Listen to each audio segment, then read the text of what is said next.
Whether you're a creator, a brand builder, or just someone ready to level up, you're in the right place. So grab your notepad and let's build something iconic.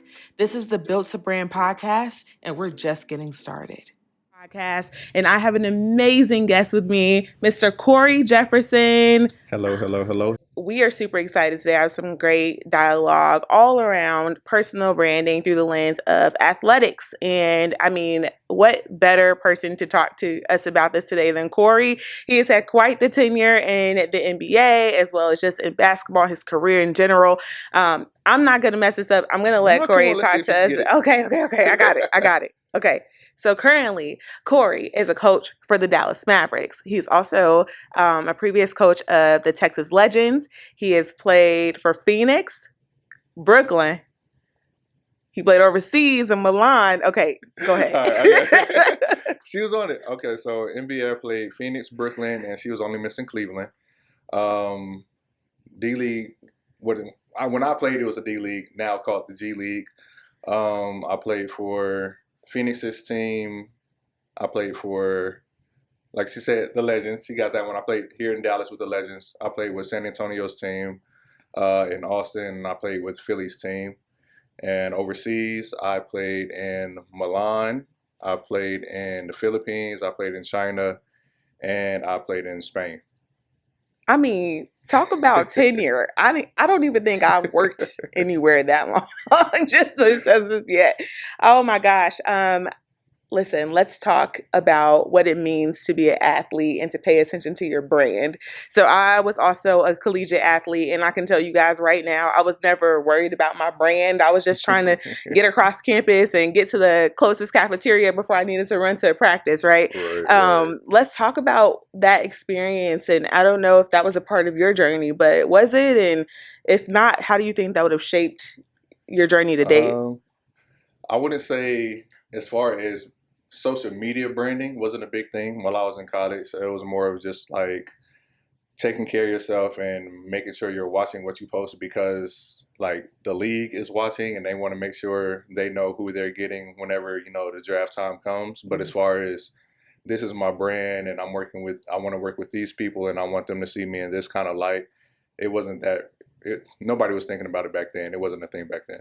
Yeah, I know we have the NIL is now this massive shakeup to the industry, and athletes are now looked at not only through their expertise and their skill, but also their value as Right. far as their personal brand.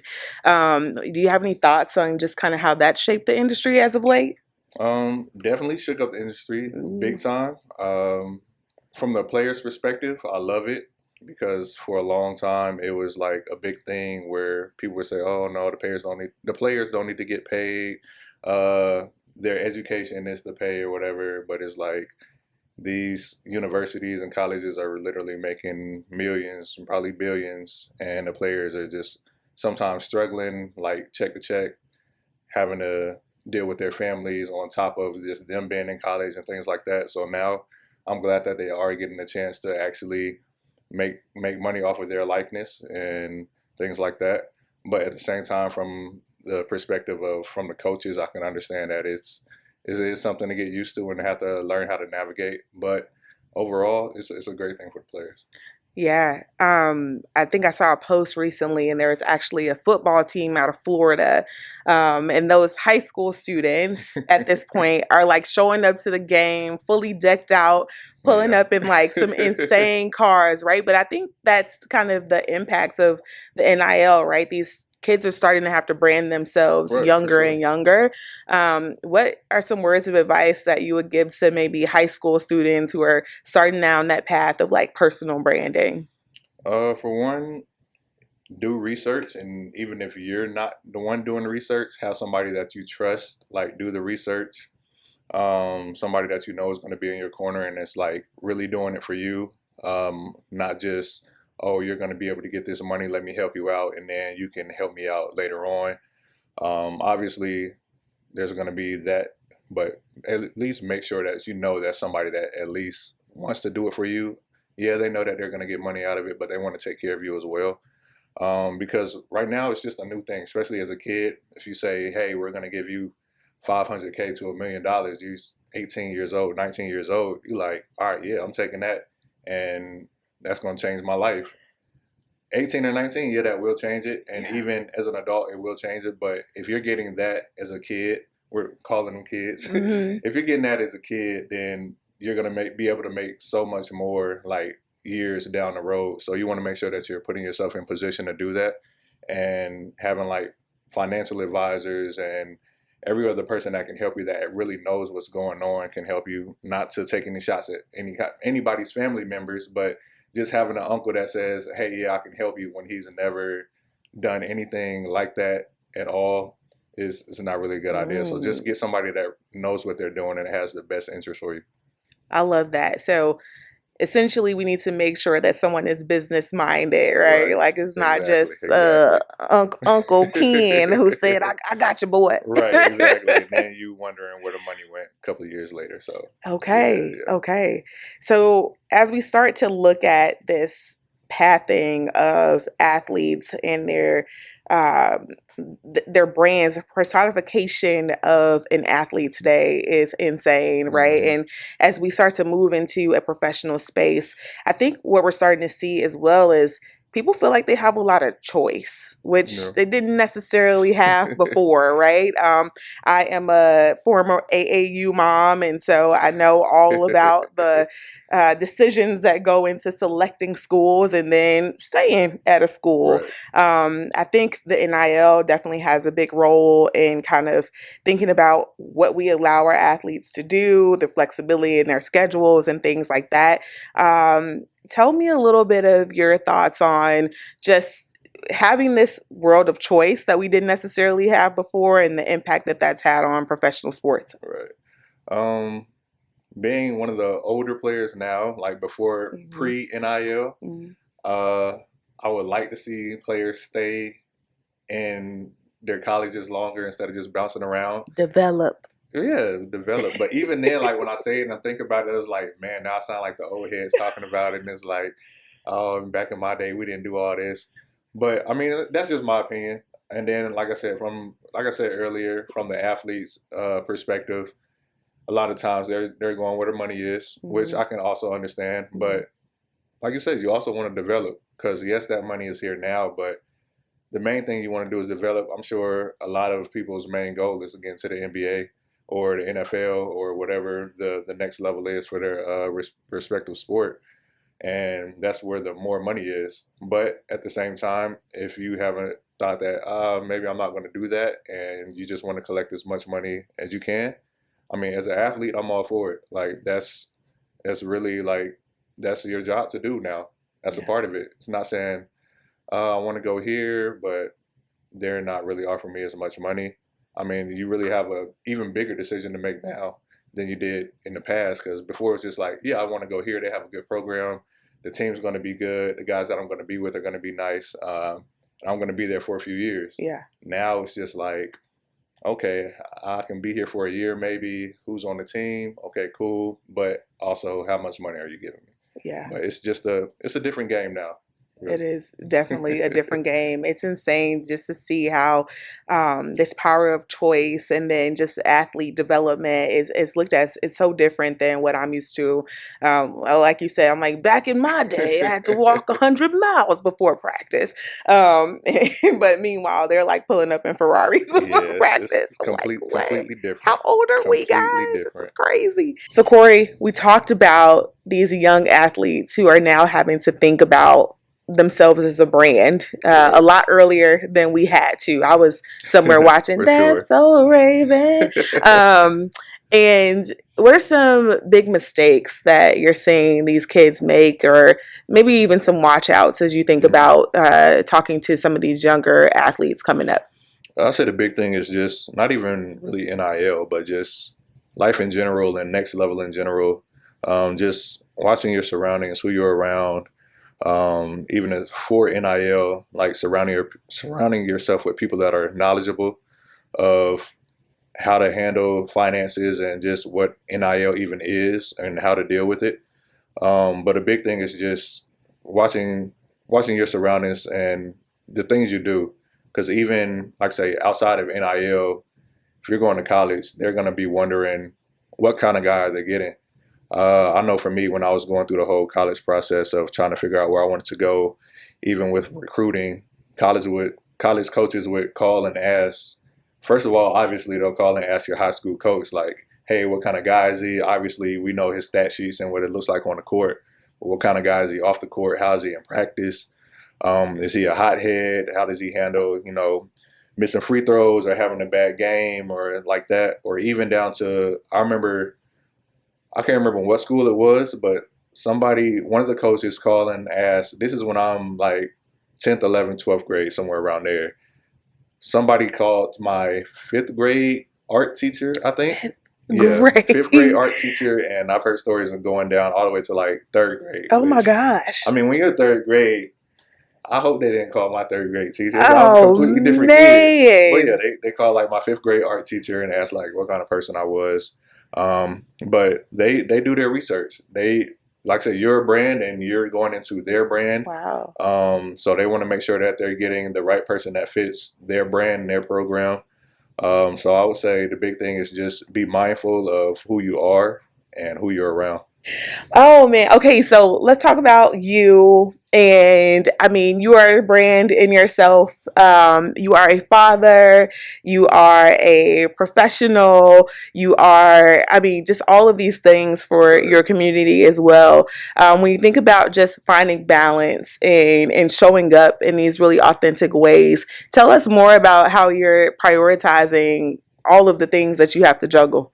Just family first, which will always be the priority. But as opposed to right now, to be like, I need to hang out with my kids. I need to let them know that I'm there, as opposed to later on when they're doing their own thing. And it's like, okay, yeah, I know dad's working. We'll hang out later. Plus, they're doing their own thing anyway, so they're not really worried about me and mommy anyway. But yeah, for me personally, right now, it's just trying to spend as much time with my family as possible. And coaching, so basketball, and then content creating and everything else that I do in that aspect. But between those two, I just kind of balance it out really. About, of course, basketball, since that is like, I would say the main, but it's like, it just depends on what's going on at the time. But they are a priority since I'm gonna have to like go to the office and be at the arena and things like that. But when I'm not at the arena and at the office, what can we do for like content creating? What can I do with the kids? What can I do with my wife? But really just about finding the balance and really finding the main thing that's supposed to be, as people say, keep the main thing the main thing. And for me right now, that's family.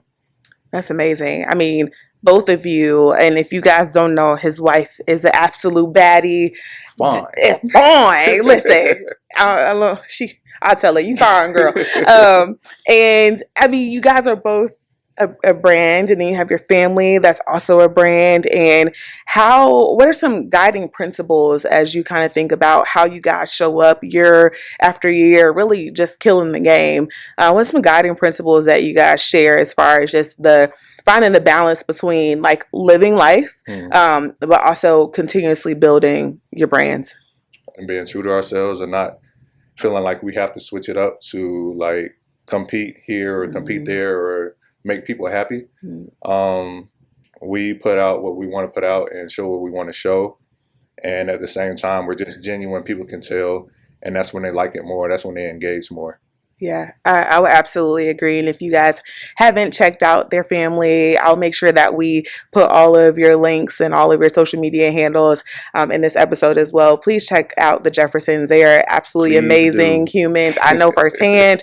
But even just as far as the social world, I mean, you guys, like you said, are some of the most authentic people that I think I've ever seen grace social media. And it's like, it's not always the pomp and circumstance. It's like, here we are today. Right. And that's what a lot of people say, like, especially with my wife, she posts a lot more than I do. But everybody would say, like, wow, you really post authentic. Like when we take our pictures with the kids, it's like we'll show what it really looks like. We'll have a nice picture where everybody's, just sitting still for the camera, smiling for the camera. But then we also post and show like, no, to get this shot, we have to bribe the kids. It was a madhouse. Harper was running around, Zuri was running around, CJ didn't want to sit still. So we show all that just to let them know, like, this is our life, this is how it goes. We do get the shot that we want to get, but at the same time, before that shot gets there, this is how we got there. Yeah. You know what's interesting? I think so many times women are encouraged to kind of have multiple hats. Like you can be a boss woman, but then you also have to be mom. You also have to be a best friend. And I think a lot of times men, however, are looked at as like the career professional and that's it. I think you've taken a different approach to that, right? You've kind of found this balance and why? Why have you kind of looked to prioritize both family, because you could just go the route of like, listen, I am a tenured NBA player. Here is all of my stats, here's my credits, like this is where I'm going. Right. And instead you're kind of sprinkling all of these things that make you who you are. And tell us like why you made that decision and then what that has meant for opportunities that have come your way. First of all, I will say that I am blessed that I have been able to make that decision. To just say, I want to stay home. I want to stay home and I want to be with my family. Because like I said, a lot of people won't have that option at times and they will have to be away from their family. So I will say that I am blessed that I'm able to do that. But I realized really that was me. I always wanted to be a family man. Even when I met my wife, I said everything I was doing while I was playing for my career, I like to get like shoes here Cory, and there. Tell me the prayer. What was the prayer? Because I asked you before. You didn't get. I didn't send me the prayer. I said, my prayer was I wanted to be a family man, and this is where we at today. Okay. This is where we at today. Somebody out there, I need you to go speak it because right. I'm here. So I told my wife when I met her, like everything that I did when I was playing, I pretty much set aside for when I had a family, and this is my family now. So now I'm able to enjoy that. I'm sorry, I gotta pause. So you intentionally said, I am going to have a wife and a family, and I'm going to prepare for that right now. Because you could have went out and got your Ferrari. I would.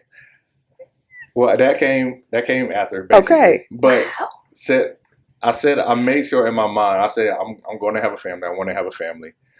But at the end of the day, yes, I'm going to have to be able to provide. So in the back of my mind, like I said, I got shoes here and there. I got myself a car, obviously, while I was playing. And but at the end of the day, I was like, okay, I'm going to get this, but also I'm going to put most of it away. And I'm going to leave it alone for whenever I do have that family. So I'm able to be set up for them and be blessed enough to say, okay, I'm done. I don't have to go overseas, be away from the family, things like that. So now I get to just be home, help my wife with sometimes whenever she's making her content, help her be around the kids and just do the things that I'm able to do as a husband and a dad. That's amazing. And again, I think you all are some of the most authentic people that I've ever encountered, especially in this space and having worked in this field for quite a while.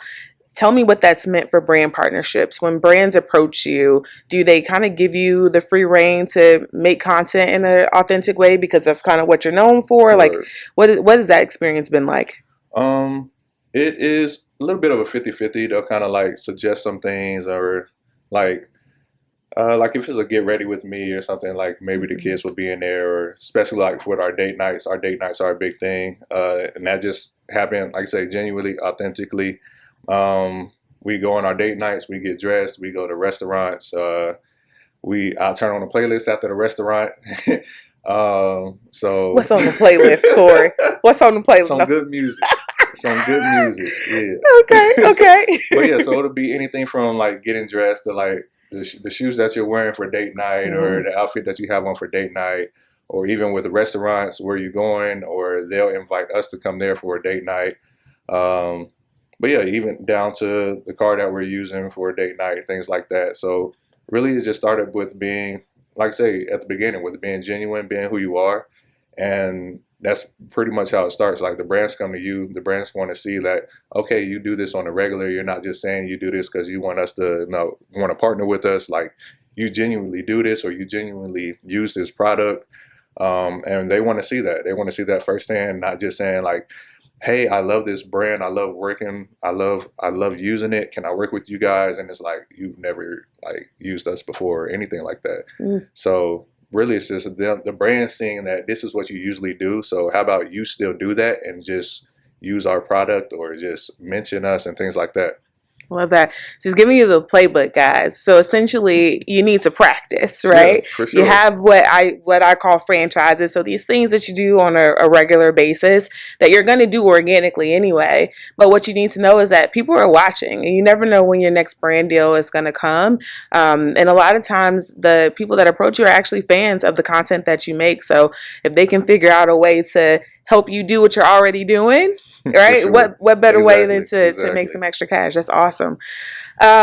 So tell me, as you think about kind of your next stage of content creation, who are some brands that you would love to work with? Um, More car brands. I'm a big fan of luxury and exotic vehicles and cars. Um, I'm a, I would say I'm a big whiskey and wine guy.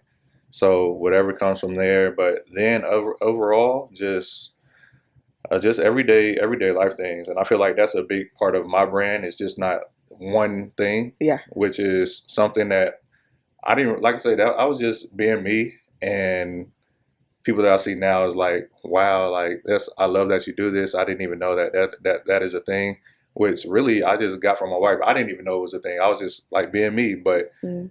turns out it's just a lifestyle. It's just everyday lifestyle. It's not like, oh, it's just cars or it's just sports or it's just family. It's like I'm literally just living and showing who I am. And so whatever brand wants to come and they feel that they can get in there, that is fine with me as long as it goes with whatever I'm putting out. That's awesome. Let's kind of circle back just a little bit because you talked about being blessed about having the flexibility that you have with your career as well as your family. Can you talk a little bit about what that means to you as far as, I mean, a lot of us are not able to go into our careers and say, hey, I'm a brand, but I also do this, right? Right. So that duality in the workplace, I'm sure it means a lot. And I've seen you take your kids to work with you and, share that socially as well. But can you talk a little bit about what that experience has been and just kind of what that means to you right now? Right. It's been a great experience, and it literally means everything to me that I am fortunate and blessed enough to be able to do that. Like I said, there came a time when I just said, okay, I'm done because I was done playing in the NBA and I was playing overseas, and I just said, I'm done. I don't want to leave my family. Mm. I don't want them to have to go over there and just familiarize themselves overseas or wherever we are, whether it be Europe or Asia or anything like that. And I want them to stay here and be comfortable, and I want to be here with them. And I was fortunate enough to be able to make that decision. A lot of times, especially as athletes, people aren't able to do that, and it's like I got to continue to make the money and be the breadwinner and provide for the household, which is that's what you want to do. Yeah. So it's not a knock on anybody that still has to do it. But I was blessed and fortunate enough to be able to make that decision, and now I'm able to take my kids to school and pick them up and bring them to the gym with me and basically do all the things that I said I wanted to do before I even met my wife. This is basically my dream. So I'm living my dream now. I'm still able to be around basketball. I'm coaching with the Dallas Mavericks, which is, I live in Dallas, so it doesn't get any better. I'm Yeah. coaching with them. I get to go home to my wife and kids and still hang out with them and make content for a living. So really, everything is perfect right now. Listen, I love that. All 2025, I want to say everything is perfect right now. There Like, we I go. love that. So, if you could give some words of advice to your younger self, which it sounds like you had a pretty good head on your shoulders. I did not. But that's neither here nor there. It's not about me today, people. What's some words of advice that you would give your younger self? I would say start playing even earlier than I did. Mm. For one, I didn't even start really playing basketball until later compared to like all the other kids. And I think I was like 13 when I started playing, and then 14 or 15 when I really started taking it serious.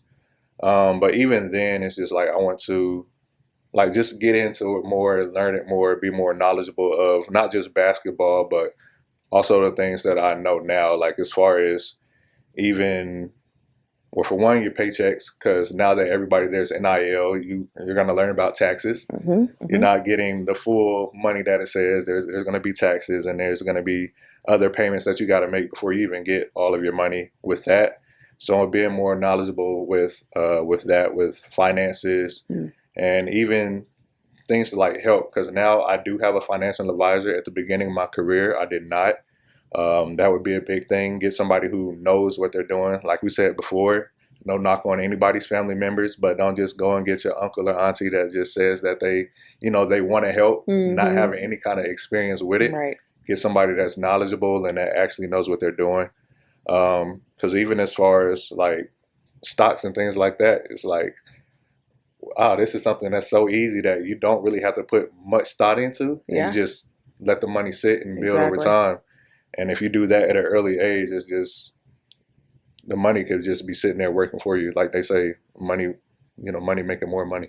Yeah, I think this is a really key piece of, as we start to talk about and unpack what it means to be a brand, is money management, responsible money management, having financial advisors. And so as this series continues, I hope to unpack that in all the different realms, but I think it'll be a common thread. And what we hear is that, these brand deals can be a nice little chunk of change, lucrative. And if you lucrative, and if you don't know what to do with that, it could come and go quickly. Just as quick. Yeah. Just as quick. Yes. Okay. Sure. Okay. So tell us what's next for Cory Jefferson. What's next for me? Just really more content. Like I said, I'm living life right now. I'm very blessed. I get to do what I want to do every day. I get to go and be around basketball and then go home to my kids. Really, I'm doing everything I want to do right now. So really just more content, different variations. I recently started doing voiceovers, which is a big thing for me. Oh, that's cool. Okay. Yeah, I personally do not like my voice when I'm hearing it on video. So it's like I'm listening to it and trying to edit it and everything. And it's like, are you going to be in the next Lion King? Cory Jefferson, that's Mufasa. Out standing out in a oversaturated market, right? I think at one point, content creation, brand building was something that people didn't just like stumble into. It was a little bit more strategically laid out. Right. There's a lot more work that went into it. And I think as I would call you and your wife OGs in the game, right? I appreciate that. Respect. Tell us about what it means to stand out in the oversaturated market, right? I don't think there's ever a wrong time to start, but I think there is a wrong way to start. So for sure. What's your thoughts? Like I mentioned earlier, I think it just goes back to being genuine and just knowing what you want to do. I mean, obviously you're going to try different things. If you're just starting, you're going to try, maybe I want to do this, or maybe I want to do that, or you're doing a particular market or whatever, and it's not going as well as you thought. So, all right, cool. Let me pivot and try this, which is nothing wrong with that. But it's not like you don't just, all right, I'm going to do this, I'm going to do this, I'm going to do that. And you're not even really thinking about the content that you're putting out. You're just putting stuff out, hoping that it hits. I feel like I mentioned, people know what's genuine, and they tend to gravitate more to that, other than they're just putting something out. They don't even really mean what they're saying right now. They're just talking this, or they're just doing this or whatever. So being as genuine as possible, I feel that brings in more of a crowd, more of an engagement. Even for brands, they'll be watching more, and it might not even be right off the bat. So the more that you really engage with it to yourself, it helps out more for you, because it's like, even if you don't get any engagement, if you enjoy doing it, you're going to keep doing it anyway. Because if you're just doing it for the engagement, or like, nah, that's not really it. That didn't hit like I thought it would. You're going to stop doing it. But brands they might see you, but they won't say anything. They want to see how you're going to keep doing it, if you're going to keep using it. And then I know with my wife, she says it all the time. Like, she might have reached out to a brand when she first started doing content creating, and they didn't say anything. And then it could be years later, they'll reach back out and it's like, hey, we want to work with you. We see that you've been using our brand for years. We've been watching you. And it's like, she would have stopped. She would have never got that message, because obviously she wouldn't have been using them anymore. but you gotta want to do it. Obviously, it's gonna be some hard times. It's not gonna always be like, okay, this is the one that went viral or something like that. But if you want to do it, you're gonna keep doing it. But if it's just something that's just like, nah, I mean, I'm gonna try to do this, but I don't really have any interest in it. For one, it's gonna show that you're not interested in it anyway. There's no passion in it or anything like that. But two, if you don't have any passion in it, you're not gonna want to keep doing it if it's not, taking off like you want it to. So I would say the big thing is just being genuine with the start. I love that. You mentioned going viral. I've been in meetings before where I've had brands say we need to go viral, and I'm like, that's not how it works. You don't just craft a viral moment in a boardroom. However, I think that you guys have had experience with virality. Can you talk about a moment that you're like, we're just gonna post this thing, and because I want to post it, not because I wanted to go viral, but it actually took off. What? That's pretty much everything for us. It's like every post we make goes. We would like it too, but yeah, all of our viral moments have been just regular posts for us. Like the things that we were like, oh yeah, this is gonna get it right here. Nah, I mean, it might have done well, but it wasn't like, oh yeah, this is circulating like we wanted to. Like the last few things that we had go viral were really just genuine moments, like me picking up Twin. Well, I call my wife Twin. Me picking up Twin is just like showing like this is, because I said this is like what our kids need to see, like a loving family. This is what they want to see, what they should see.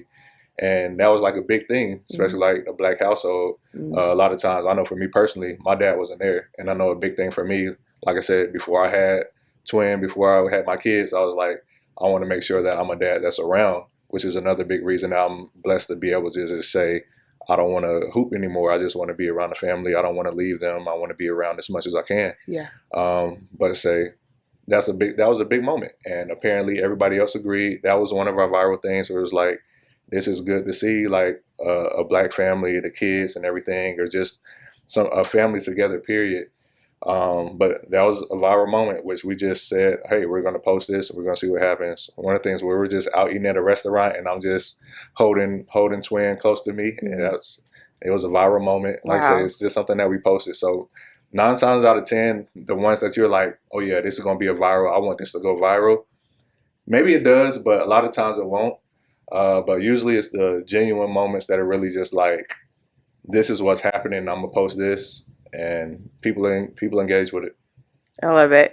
Okay, so I hope y'all are taking notes. The prayer is he has to be fiscally responsible, and he gotta be able to pick you up. Listen, if he can pick you up, sis, he may be the one, and he has to pray. He has to pray for you. All right, Garçonierita. Where's the whiskey? We need another shot. Rounds. We do. Rounds. All right. That's a wrap.